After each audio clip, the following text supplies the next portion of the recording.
आज का हमारा विषय है दोस्ती। और हमारे हाथ एक बहुत दिलचस्प गाइड लगी है जो दोस्ती को एक कला की तरह सिखाती है। सोचिए, कोई एक नए शहर में है बिल्कुल या मान लीजिए कॉलेज का पहला दिन है और वो किसी को नहीं जानता, बिल्कुल तो पहला कदम क्या होगा? इस गाइड के हिसाब से जवाब हमारे बिल्कुल सामने होता है। बिल्कुल।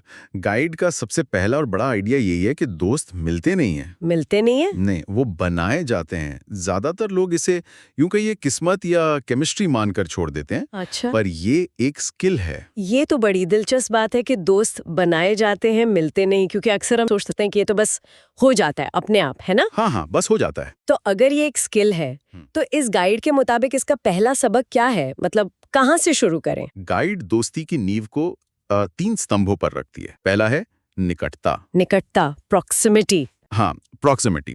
इसका सीधा सा मतलब है कि आप उस व्यक्ति से बार बार मिलें या उनके आसपास रहें, जैसे ऑफिस का कोई सहकर्मी। या जिम का कोई साथी। बिल्कुल। दूसरा है समानता, यानी सिमिलैरिटी, मतलब आप दोनों में कोई रुचि या सोच मिलती जुलती हो। और तीसरी और सबसे जरूरी चीज है, अपनी बातें शेयर करना। हाँ, एक दूसरे से अपनी बातें शेयर करना, जिसे सेल्फ डिस्क्लोजर कहते हैं।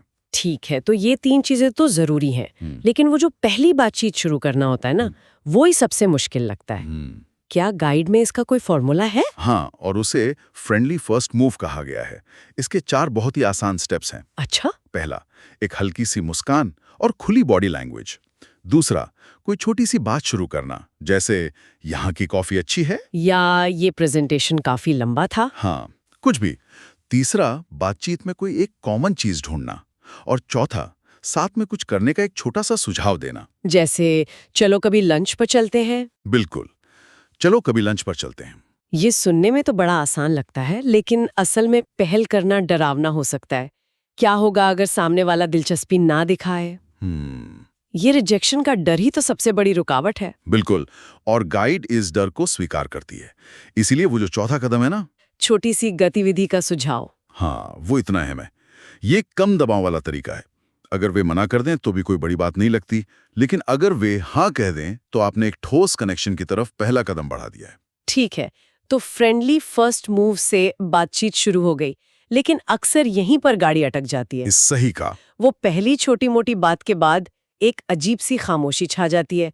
उस ऑकवर्ड साइलेंस से बचने के लिए क्या कोई सलाह है? इसके लिए गाइड में 70-30 का नियम बताया गया है। 70-30। मतलब 70% समय दूसरे को सुने और 30% ही बोलें।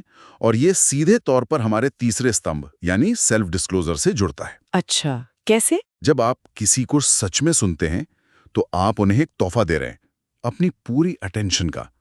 इससे उनमें भरोसा पैदा होता है और वो धीरे धीरे अपनी बातें शेयर करने में सहज महसूस करते हैं।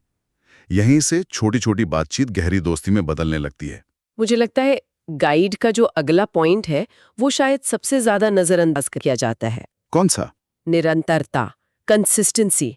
हम सब ने ऐसा किया है। किसी से बहुत अच्छी बातचीत हुई, नंबर भी लिया, और फिर कभी दोबारा संपर्क ही नहीं किया। और यही यही गाइड का असली रहस्य है। दोस्ती एक मुलाकात से नहीं बनती, वो चौथी, पांचवी या 10वीं मुलाकात से मजबूत होती है। सही बात है।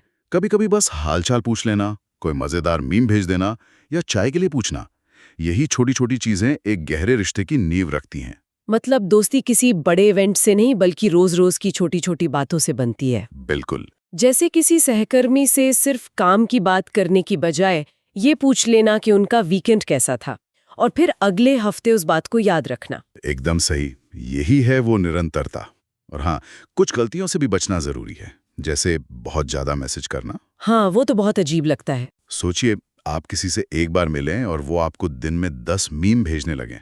ये तो दोस्ती नहीं, स्पैमिंग लगती है। हाँ, सही कहा। या फिर शुरुआत में ही बहुत ज्यादा पर्सनल बातें बता देना।